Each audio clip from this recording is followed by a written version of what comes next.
I would like to open the conversation with our first question.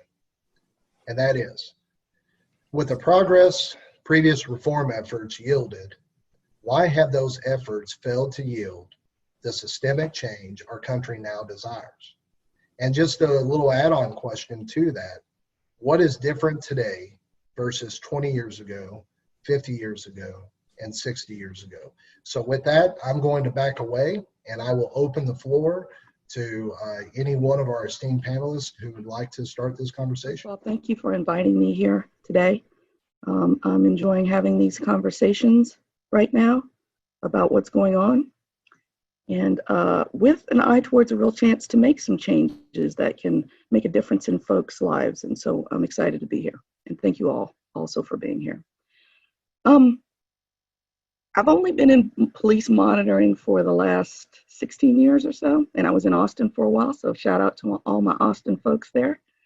I was at the Los Angeles Police Department before I came here to New Orleans, and now here in New Orleans overseeing the New Orleans Police Department.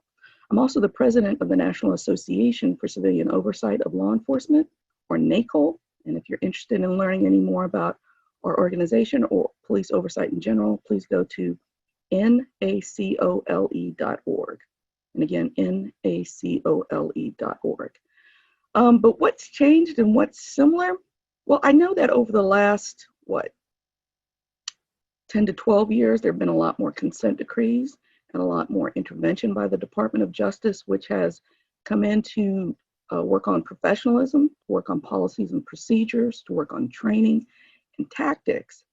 But in my opinion, what hasn't changed is the structure, right? The systemic issues that are wrong with the system have not changed. So for example, I'm reading, COVID has been a horrible time period, but it's also been a great time period to catch up on reading. So I'm catching up, I'm doing a lot of reading. I'm reading The New Jim Crow and White Fragility and The End of Policing I'm reading right now. And in that, which is not what it sounds like, it's more about what they're talking about, lessening policing's footprint and not asking officers to take care of everything that's wrong in society. But in looking at, listening to reading some of these books and hearing what these officers are saying, some things the structural systems have not changed.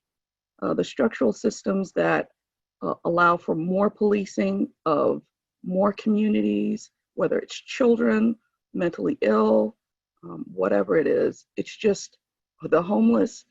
Our system allows more and more policing of these things.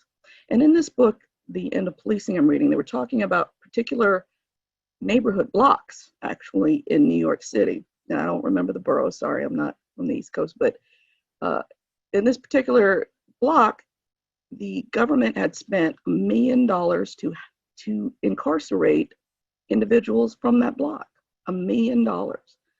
Think what that $1 million would have done if it had been applied towards better schooling or mental health or services for children or something like that. So in my opinion, we have done a lot to make policing more professional, tactics better, training better, but we have not addressed the systemic issues that still need to be addressed. Thank you.